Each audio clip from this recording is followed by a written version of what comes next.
बगवा के कोई के सवारी ये माई, आ जाना बेटा के दुआरी ये माई, बाड़ू भैरो के बहिनी दुलारी ये माई, आ जाना बेटा के दुआरी ये माई।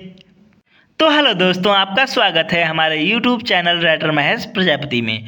तो दोस्तों, आज हम एक न्यू ट्रैक नवरात्रि स्पेशल देवी की सॉन्ग लेकर आए हैं, जो कि फुल और फ्री है। काफ़ी अच्छा मैटर है, मार्केट में बजने वाला मैटर है, हिट होने वाला मैटर है। कोई भी सिंगर इसे गा सकता है। तो वीडियो को लास्ट तक देखना, और वीडियो अच्छा लगे तो वीडियो को लाइक शेयर और कमेंट करना। अगर किसी भाई को पर्सनली सॉन्ग लिखवाना हो तो हमसे संपर्क करके अपना पर्सनल सॉन्ग कम से कम चार्ज में लिखवा सकता है। हमारा नंबर चैनल के डिस्क्रिप्शन बॉक्स में दिया गया है।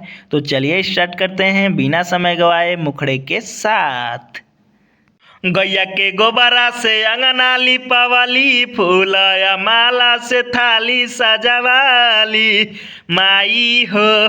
गैया के गोबरा से अंगना लिपावाली, फूलया माला से थाली सजावाली।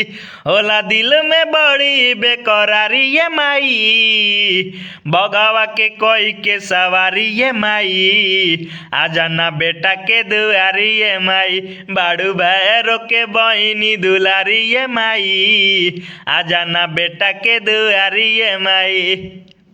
अंतरा फर्स्ट असरा लगा के माई जो हतानी, मलिया से फूल मंगवले बानी, रची रची के फूलवा से माला बनवली, सोनरा से कही के नथिया गढ़वली, रह बनी के हम तोहरे पुजारी ये माई, बगवा के कोई के सवारी ये माई, आ जाना बेटा के दुआरी ये माई, बाड़ू भैरो के बहिनी दुलारी ये माई, आ जाना बेटा के दुआरी ये माई।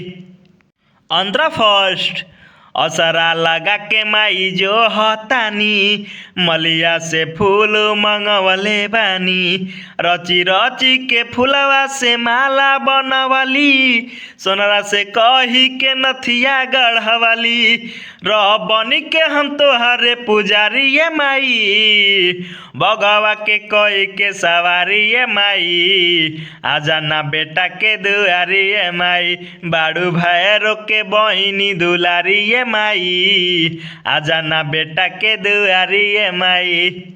अंतरा सेकेंड निमिया पे झुलुआ लगवले बानी, कोहरा से कलसा मंगवले बानी, लाले अड़ौलया लाले चुनरिया, और जीबा छोटुआ के तो हसे मयरिया, महेश राज के सुनी लगोआरी ये माई, बगवा के कोई के सवारी ये माई, आ जाना बेटा के दुआरी ये माई, बाड़ू भैरो के बहिनी दुलारी ये माई, आ जाना बेटा के दुआरी ये माई।